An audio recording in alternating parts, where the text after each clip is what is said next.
नमस्कार, बिहार न्यूज देख रहे हैं आप। मैं हूं सुमन राज। सबसे पहले खबर रोहतास जिले के दिनारा से है, जहां दिनारा थाना क्षेत्र में एक मजदूर को गोली मार दी गई। गोली राजेश राम के हाथ में लगी। उसे घायल अवस्था में इलाज के लिए पहले तो दिनारा के प्राथमिक स्वास्थ्य केंद्र में लाया गया, लेकिन वहां से बेहतर इलाज के लिए सासाराम के सदर अस्पताल में उसे रेफर कर दिया गया, जहाँ ट्रामा सेंटर में उसका इलाज फिलहाल चल रहा है। वहीं पुलिस तमाम बिंदुओं पर जाँच कर रही है। क्या हुआ है? दिनारा ये लोग मजदूर आदमी काम करते आ रहे थे खाना खाने के लिए। हाँ। लेकिन अज्ञात अपराधियों ने इनको गोली मार करके घायल कर दिया। अच्छा, फिर इसके बाद गांव के लोगों ने जुटा और इनको टांग करके किसी तरह से हॉस्पिटल लेकर गए, सदर हॉस्पिटल। वहाँ से इनको रेफर कर दिया गया। सर रेफर करने के बाद सदर हॉस्पिटल दिनारा से पुनः वहाँ से भी रेफर करके हम लोग को सदर हॉस्पिटल में पुनः ले जाने के लिए बुलाया गया। ट्रामा सेंटर लेकर जल्दी जाइए। बेगूसराय में एक बार फिर बेखौफ अपराधियों ने बड़ी घटना को अंजाम देते हुए सोए अवस्था में एक युवक की गोली मारकर हत्या कर दी है। घटना मंसूरचक थाना क्षेत्र के जमालदीपुर गांव की है। मृतक की पहचान जमालदीपुर निवासी रोशन कुमार के रूप में की गई। हालांकि अभी तक हत्या का कारण स्पष्ट नहीं हो पाया है और न ही परिजन अभी कुछ बताने के लिए तैयार है। फिलहाल पुलिस पूरे मामले की छानबीन में जुट गई है। बेगूसराय में एक बार फिर दबंगों की दबंगई देखने को मिली। जमीनी विवाद में दबंगों ने घर में घुसकर पूरे परिवार की पिटाई कर दी। घटना चिड़िया बरियारपुर थाना क्षेत्र के कुंभी गांव की है। पीड़ित ने बताया कि गांव के ही दबंगों के द्वारा उनके घर पर कब्जा करने की नियत से घर को छोड़ने की धमकी दी जा रही है और नहीं मानने पर बार बार उनके पूरे परिवार को प्रताड़ित किया जाता है। पीड़ित पक्ष ने चिड़िया बरियारपुर थाने को इस संबंध में सूचना दी है। पुलिस पूरे मामले की छानबीन में जुट गई है।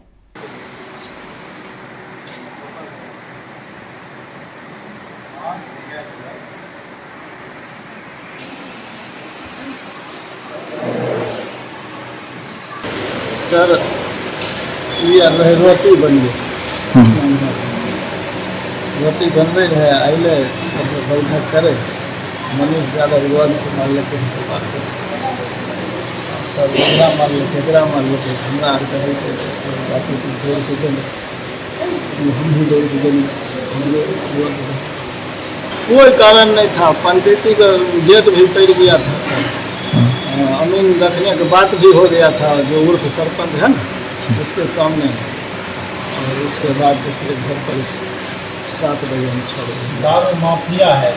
मतलब कि ज़बरदस्ती वो घर खाली करने को कह रहा था कि मतलब कि एक बार हम थाना को सना दे चुके थे। थाना आकर समझाया कि दोनों में समझौता कर लो, ठीक। हम माने तो उधर भी माने उधर भी माना। अब सरपंच के सामने में ये सब बात हुआ, ठीक। उसके बाद वो गाली गलौज करने लगा था। हम पूछे सरपंच साहब, बोले थे कि दोनों तरफ से पैसा जमा होगा, तो बोले ठीक है मांगते हैं। उसी सामने आकर सब। और अब बात पूर्वी चंपारण जिले के रक्सौल की, जहां रामगढ़वा गांव के चंपापुर में देर रात आग लग गई, जिसमें सिलेंडर ब्लास्ट कर गया। कुछ स्थानीय ग्रामीणों के सहयोग से आग पर तो काबू पा लिया गया। वहीं इस घटना में 2 लोगों की मौत हो गई और लगभग 1 दर्जन लोग गंभीर रूप से घायल बताए जा रहे हैं, जिनका इलाज रक्सौल के एक निजी अस्पताल में चल रहा है। घटना की सूचना पर मौके पर पहुंची पुलिस ने दोनों शव को कब्जे में लेकर मोतिहारी सदर अस्पताल पोस्टमार्टम के लिए भेजा। 2 बजे घटना है। उसमें आगे बढ़ा हुआ था ना, तो वही आगे की वजह से उसमें आग लग गया। उसमें सिलेंडर था, तो जो जिनका घर है, एक सिलेंडर निकाल दिए थे। एक सिलेंडर जो उसमें था ना, उसके बारे में नहीं बताएं। और वो धान निकालने के चक्कर में, दूसरा काम करने के चक्कर में वो गैस सिलेंडर नहीं निकाले और किसी को बताई भी नहीं कि हाँ उसमें गैस सिलेंडर है, निकाल दीजिए। तो वही गैस फटने की वजह से ये दुर्घटना हुआ। जो यही जानकारी है कि अब कारण उसका नहीं पता चल पा रहा है कि आग किस वजह से स्टार्ट हुई, क्योंकि घर के कोई भी मेंबर यहाँ पे उपस्थित नहीं है। सब भाग चुके हैं, इधर उधर कहीं पे भी हैं। पहले नुकसान का पूरा जायजा ले लिया जाएगा।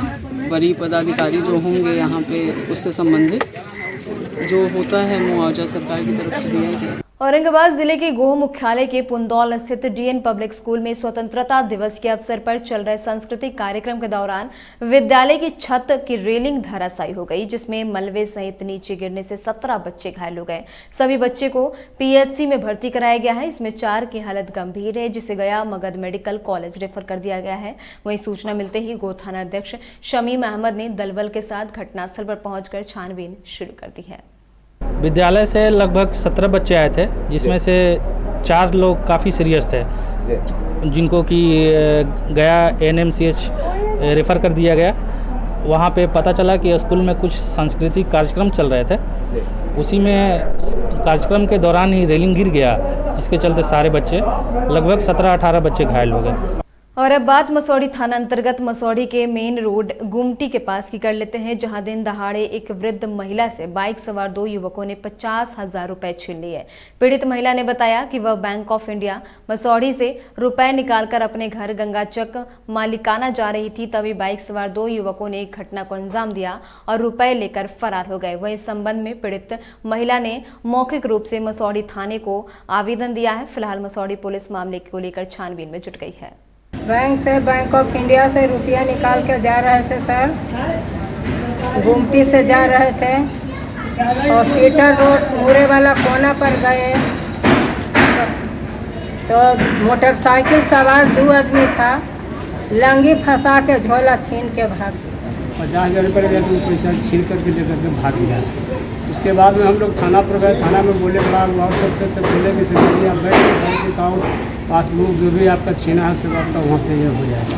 हम लोग बैंक में आए, पुलिस के सहारे लेकर के यहाँ आने के बाद में मैनेजर साहब को हम लोग सब कागज में देख करके दे दिए, बोले कि सर ठीक है आपका खाता बंद हो जाएगा, आपका जो भी काम है सारा हो जाएगा। पटना के डाकबंगला चौराहे स्थित विद्यापीठ एकेडमी के 10 साल पूरे होने पर स्थापना दिवस समारोह का आयोजन केक काट कर किया गया। इस मौके पर संस्थान के सभी शिक्षकगण और छात्र छात्राएं शामिल हुए। स्थापना दिवस के मौके पर कोचिंग के डायरेक्टर मुखलाल सिंह ने कहा कि पिछले 10 साल में लगभग यहां के 50 छात्र छात्राएं गूगल और माइक्रोसॉफ्ट जैसी कंपनी में काम कर रहे हैं। आपको बता दें कि 2013 में एक कमरे से इस कोचिंग की शुरुआत की गई थी और आज हर साल 500 बच्चों को यहाँ पढ़ाया जाता है। कई IIT और NIT के बच्चे प्रत्येक साल पास आउट भी होते हैं। पिछले 10 सालों में अगर महत्वपूर्ण अचीवमेंट की बात किया जाए तो अभी आप सुनते होंगे माइक्रोसॉफ्ट और गूगल, एक बच्चे का सिलेक्शन होता है उसमें लोग कहते हैं कि वाह वाह गूगल और माइक्रोसॉफ्ट में सिलेक्शन हुआ है। अभी अगर मैं बताऊं तो पिछले 10 सालों में मेरे यहाँ से कम तो आज 25-50 लोग गूगल और माइक्रोसॉफ्ट में नौकरी कर पा रहे होंगे। इसे मैं एक बड़ा अचीवमेंट मानता हूँ। अगर गूगल में देखा जाए तो जितने एम्प्लॉई हैं भरे पड़े लोग हैं, उनमें से कोई एक ऐसा होता है जो अपने लेवल पे कुछ प्रमोशन करवाता है, उसी का लोग देख पाते हैं। अदरवाइज पूरे बिहार से मैं कहूँ तो खाली पटना से लगभग 500 लोग गूगल और माइक्रोसॉफ्ट में नौकरी करते होंगे। विभिन्न कयासों के बाद नीतीश मंत्रिमंडल का विस्तार हो गया, जिसमें राजद के 16 विधायकों को मंत्री बनाया गया। पार्टी ने गांधी की कर्मभूमि पूर्वी चंपारण से डॉक्टर शमीम अहमद विधायक को मंत्री बनाया है। शमीम अहमद के मंत्री पद की शपथ लेते ही उनके आवास पर समर्थकों का तांता लग गया। लोग एक दूसरे को मिठाइयां खिलाने लगे, वहीं लोगों ने जमकर आतिशबाजी फेंकी।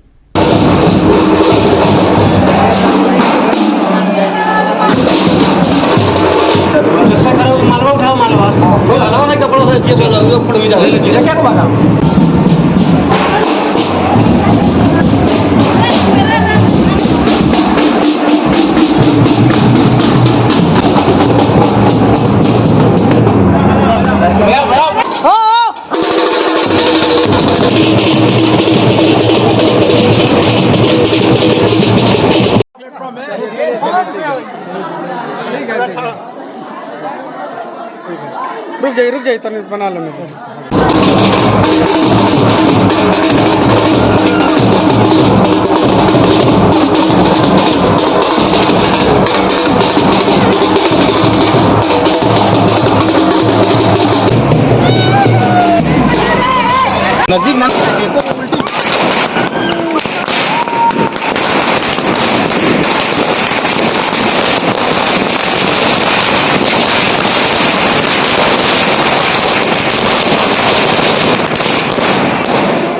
हमारे चंपारण में मंत्री बनने से बहुत खुशी है। इस क्षेत्र के लोगों का, दोनों चंपारण का विकास की उम्मीद जगी है। उसके बाद हमारे नेता श्री आदरणीय लालू प्रसाद और तेजस्वी प्रसाद को बहुत मुबारक। हमारे इस महागठबंधन के नेता आदरणीय नीतीश कुमार जी और युवाओं के आइकन तेजस्वी जी को, लालू जी, राबड़ी जी, राजमाता को मैं नरकटिया विधानसभा राष्ट्रीय जनता दल के अध्यक्ष होने के नाते बनकटवा के पूरे बिहार वासियों को बधाई एवं धन्यवाद देता हूँ।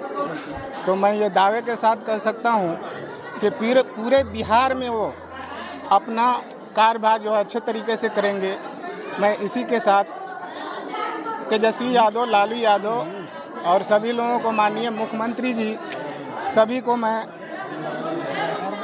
तोहफा और खुशी का, अमन का कामना करता हूँ। बख्तियारपुर में बख्तियारपुर थाना क्षेत्र के हकीकतपुर गांव के सामने गंगा नदी में स्नान के दौरान एक युवक डूब गया। इसके बाद डूबे युवक के स्थानीय लोगों ने करीब घंटों गंगा नदी में काफी खोजबीन की, बावजूद इसके युवक का कुछ अता पता नहीं चला। वहीं पीड़ित परिजनों और स्थानीय लोगों की सूचना पर पहुंची बख्तियारपुर प्रखंड प्रशासन और पुलिस की टीम घटनास्थल पर स्थानीय गोताखोरों को बुलाकर खोजबीन शुरू कर चुकी है।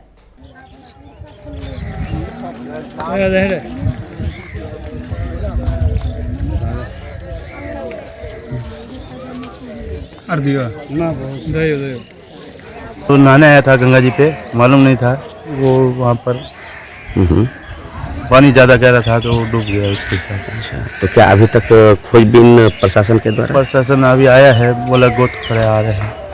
पटना में बैंकिंग और एसएससी की तैयारी के लिए 23 वर्षों से देश के सर्वश्रेष्ठ संस्थानों में शामिल बीएससी एकेडमी की 5वीं शाखा का शुभारंभ वेस्ट बोरिंग कैनाल रोड में हुआ। पटना में बीएससी एकेडमी की अभी 4 शाखाएं एएन कॉलेज, राजेंद्र नगर, जगदेव पथ और निसाबाद में चल रहा है। वहीं इस अवसर पर बीएससी एकेडमी के निदेशक सुधीर सिंह ने बताया कि कोविड महामारी के बाद बीएससी एक नई सोच और नए प्रयोग के साथ बीएससी एकेडमी 2.0 लाया है, जो कोचिंग शिक्षा को एक नए आयाम के साथ नया भविष्य भी देगा।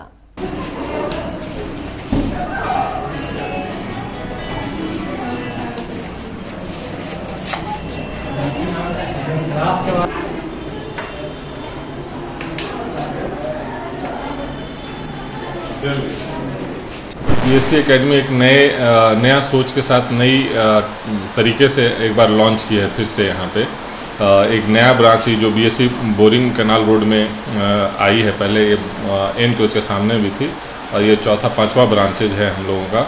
इसमें ये ब्रांच बिल्कुल अलग ब्रांच होगा पहले वाले ट्रेडिशनल ब्रांच से। ये बेसिकली हाइब्रिड मॉडल पर ब्रांच रहेगा।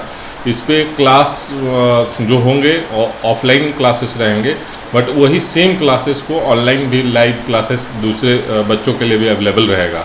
और इसी के साथ अभी के लिए बस इतना ही। तमाम अपडेट्स के लिए आप बने रहें बिहार न्यूज के साथ। नमस्कार।